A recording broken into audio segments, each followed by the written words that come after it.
मैं मंजू मीणा। बच्चों, आज हम संयोजकता कोश इलेक्ट्रॉन युग्म प्रतिकर्षण सिद्धांत, valence shell electron pair repulsion theory, जिसको हम VSEPR भी कहते हैं, इसके बारे में पढ़ेंगे। पिछले वीडियो में हमने संकरण क्या होता है और कितने प्रकार के संकरण होते हैं और उनके उदाहरण लेते हुए हमने डिस्कस किया था। मैं ये समझती हूँ कि बच्चों आपको संकरण के बारे में आपने अच्छे से पढ़ ही लिया होगा और उसी संकरण को अप्लाई करते हुए हम VSEPR सिद्धांत के बारे में पढ़ेंगे। सबसे पहले VSEPR सिद्धांत गिलेस्पी और नायहोम नामक वैज्ञानिक ने दिया था। इस सिद्धांत के अनुसार किसी अणु की ज्यामिति केंद्रीय परमाणु पर उपस्थित बंधी और अबंधी इलेक्ट्रॉन युग्मों की संख्या पर निर्भर करती है, जो स्वयं को त्रिविम में इस प्रकार से व्यवस्थित करते हैं कि उनके मध्य प्रतिकर्षण न्यूनतम हो और वो अधिकतम स्थायी हो। किसी अणु की आकृति को निर्धारित करने के लिए गिलेस्पी और नायहोम ने कई नियम दिए, जो कि हम 1 बाय 1 डिस्कस करेंगे। तो VSEPR से हम किसी भी अणु की आकृति को निर्धारित करते हैं।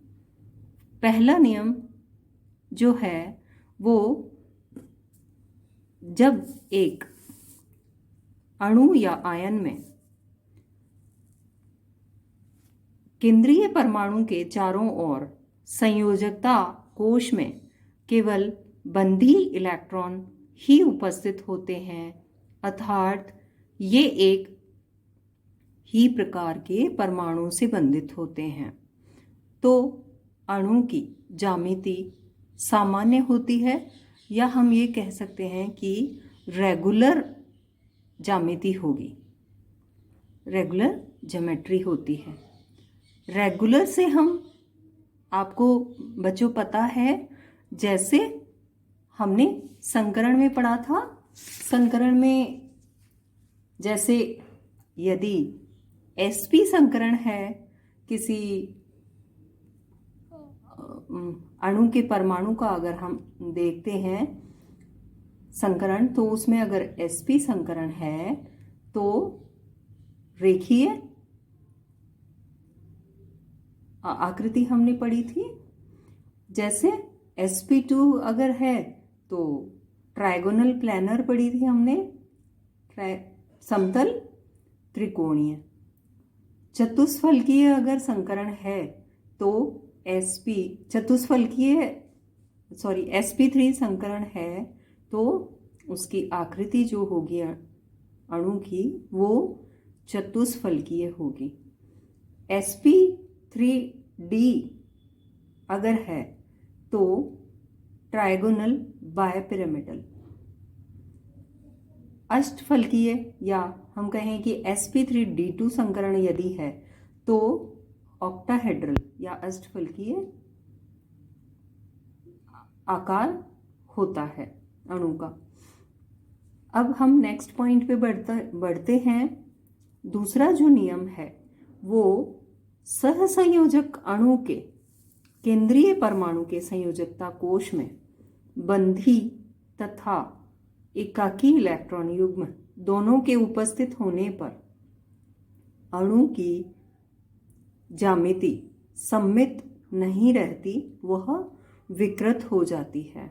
हमने ये बताया कि केवल बॉन्ड पेयर अगर किसी मॉलिक्यूल में है तो उसकी आकृति जो होगी वो सामान्य होगी, लेकिन अगर किसी अणु में लोन पेयर और बॉन्ड पेयर दोनों उपस्थित हैं तो उसकी आकृति सामान्य नहीं रहकर विकृत हो जाती है।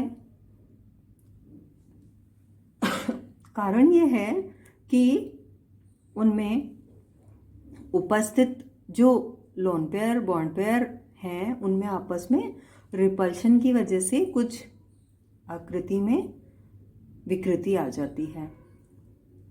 लोन पेयर बॉन्ड पेयर में जो रिपल्शन का ऑर्डर है वो लोन पेयर में सबसे ज़्यादा होता है, उसके बाद लोन पेयर बॉन्ड पेयर में, और सबसे कम बॉन्ड पेयर में होता है।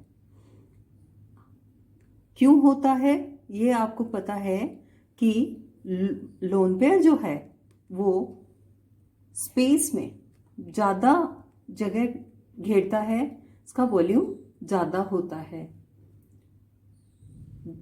और बॉन्ड पेयर जो होता है वो अधिक लोकलाइज होता है क्योंकि ये दो परमाणुओं के नाभिक से जुड़ा रहता है।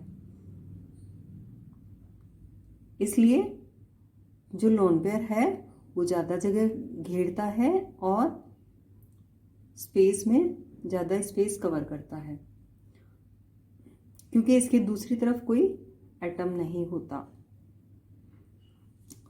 अब नेक्स्ट पॉइंट की बात करते हैं।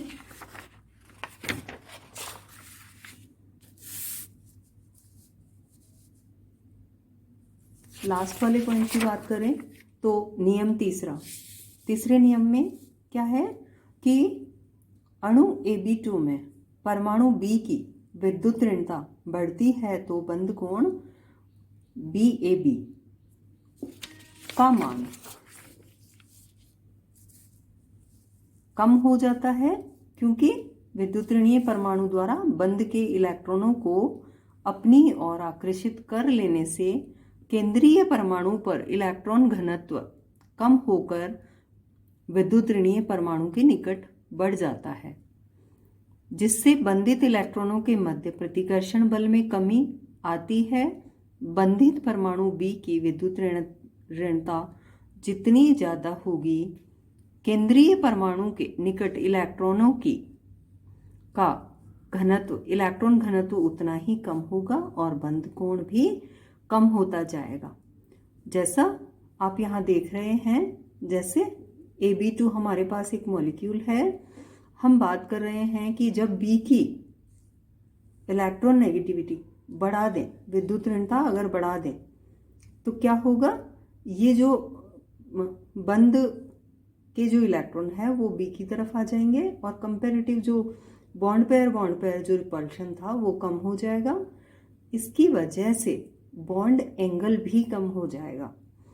हम फॉर एग्जांपल हम बात करते हैं बच्चों H2O जिसमें बॉन्ड एंगल 104 डिग्री, लगभग 104 डिग्री, और OF2 में 103 डिग्री के करीब होगा। NH3 में 160 डिग्री, NF3 में 102 डिग्री के बराबर होगा। Pi3 में 102 डिग्री, PBr3 101, PCl3 लगभग 100 के आसपास होगा। इसके बाद हम बात करते हैं नेक्स्ट नियम की। नेक्स्ट नियम है केंद्रीय परमाणु का संयोजकता कोश यदि इलेक्ट्रॉन युग्मों से पूर्ण भरा है तो उसके बंधित इलेक्ट्रॉन युग्मों में प्रतिकर्षण अपूर्ण संयोजकता कोश के बंधित इलेक्ट्रॉन युग्मों के प्रतिकर्षण से अधिक होता है। एग्जाम्पल लेके हम अगर बात करें तो जैसे हम बात करते हैं NH3 की और PS3 की। NH3 में जो बॉन्ड एंगल है वो 107 डिग्री 107.5 डिग्री होता है और PS3 में 93.5 डिग्री होता है।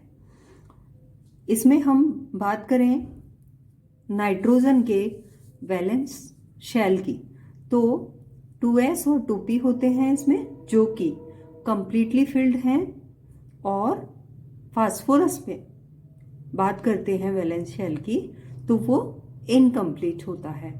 इसमें शेल जो है वो 3s 3p और 3d है जो कि इनकम्प्लीट है। ऐसे ही हम और एग्जाम्पल ले सकते हैं। इसमें वाटर और H2S, H2O में जो बॉन्ड एंगल होता है वो कितना होता है 104.5 डिग्री और H2S में 92.5 डिग्री। नेक्स्ट नियम की हम बात करते हैं रूल नंबर 5। रूल नंबर 5 के अंदर द्विबंध के 2 इलेक्ट्रॉन युग्म या त्रिबंध के 3 इलेक्ट्रॉन युग्म एकल बंध के 1 इलेक्ट्रॉन युग्म की अपेक्षा अधिक स्थान घेरते हैं, अतः संयोजकता कोश में उपस्थित अन्य इलेक्ट्रॉन युग्मों पर अधिक प्रतिकर्षण लगाते हैं। इसके एग्जाम्पल मैंने यहाँ लिखे हैं, जैसे COF2। COF2 में sp2 संकरण है। एक्सपेक्टेड बॉन्ड एंगल जो है वो 120 डिग्री होना चाहिए इसमें, लेकिन होता 108 डिग्री है। ऐसे ही जैसे POCl3 है, POCl3 में संकरण हम sp3 और sp3 के हिसाब से इसमें बॉन्ड एंगल क्या होना चाहिए 109 डिग्री 28 मिनट का होना चाहिए, लेकिन होता इसमें 103 डिग्री के करीब होता है। SOF4 में sp3d संकरण है। हमें पता है कि जो इक्वेटोरियल बॉन्ड एंगल है, इक्वेटोरियल बॉन्ड है, उनमें जो बॉन्ड एंगल होगा वो तो 120 डिग्री का होगा, लेकिन इसमें 120 की जगह 115 डिग्री का होता है। और जो एक्सियल जो बॉन्ड हैं, अक्षीय बंध जिन्हें हम कहेंगे, उसमें बंध कोण का मान 180 डिग्री होना चाहिए, जबकि इसमें कितना होता है 164 डिग्री। तो हमने आज की इस वीडियो में BSEPR सिद्धांत के रूल्स पढ़े हैं। इसके बाद इसके आगे नेक्स्ट वीडियो में मैं इनके एक एक एग्जाम्पल लेते हुए आपको इसकी आकृति के बारे में एक्सप्लेन करूंगी। Thank you.